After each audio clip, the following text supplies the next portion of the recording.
Bonjour et bienvenue dans la Minute de Vérité de Passage du Désir. Aujourd'hui, on va s'intéresser à l'hygiène et l'entretien des sextoys. Alors déjà, nettoyer un sextoy, à quoi ça sert? Évidemment, c'est du sens commun, mais nettoyer un sextoy, ça sert avant tout à éliminer les bactéries, donc à éviter d'avoir des infections, des maladies, voire des mycoses, que des trucs sympas. Ça sert également à éviter des petits désagréments tels que des mauvaises odeurs, ça peut arriver. Et nettoyer correctement son sextoy, ça permet aussi de préserver le matériau et donc d'augmenter la durée de vie de son jouet préféré. Un sextoy, avant chaque utilisation, c'est bien de le passer sous l'eau tiède et de le sécher. Ça permet d'éviter qu'il y ait des petites poussières, des petites impuretés, des choses qu'il aurait ramassées dans votre tiroir qui viennent en contact avec votre intimité. Absolument obligatoire, on le nettoie consciencieusement après chaque utilisation. Alors, il y a plusieurs possibilités. La plus commune, c'est de laver son jouet avec un savon doux et de l'eau tiède. On privilégie un savon pH neutre ou un savon intime pour éviter d'abîmer son jouet. Et ensuite, on rince. Mais le savon, ça a une action détergente. Détergente, ça veut dire que ça détache la bactérie, mais par contre, ça ne la tue pas. Moi, ce que je conseille, du coup, c'est plutôt de le nettoyer avec un nettoyant spécifique, antibactérien. Parce que l'antibactérien, c'est la seule chose, le seul produit qui permette de tuer les agents pathogènes et notamment les bactéries qui sont responsables, au hasard, des infections urinaires.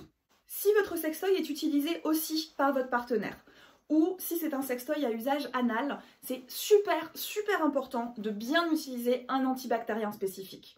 Alors ça se présente comme ça, sous forme de petits vaporisateurs. On prend son sextoy, on vaporise, on frotte avec la main, et ensuite on le rince.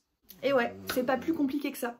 Enfin, si votre sextoy est en verre ou en métal et n'est pas motorisé, vous avez aussi la solution de le faire bouillir dans une casserole.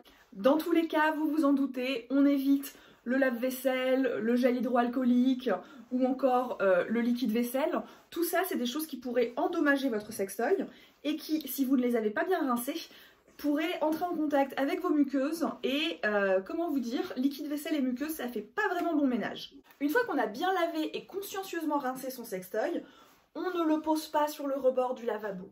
Un sextoy fraîchement lavé, ça ne se laisse pas traîner dans des milieux humides.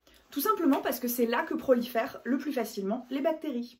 Donc après l'avoir lavé, on sèche son sextoy avec une serviette éponge, avec un sopalin, idéalement avec un tissu non pelucheux qui ne va pas laisser tout un tas d'impuretés à la surface. Et on le range dans une pochette de rangement, dans sa boîte, dans un endroit en tout cas propre, sec et à l'abri de la lumière du soleil. Voilà, vous savez tout sur l'hygiène et l'entretien de vos jouets préférés. C'était la Minute de Vérité de Passage du Désir. J'espère que ça vous a aidé à y voir un petit peu plus clair dans le monde fabuleux et parfois compliqué à appréhender des sextoys.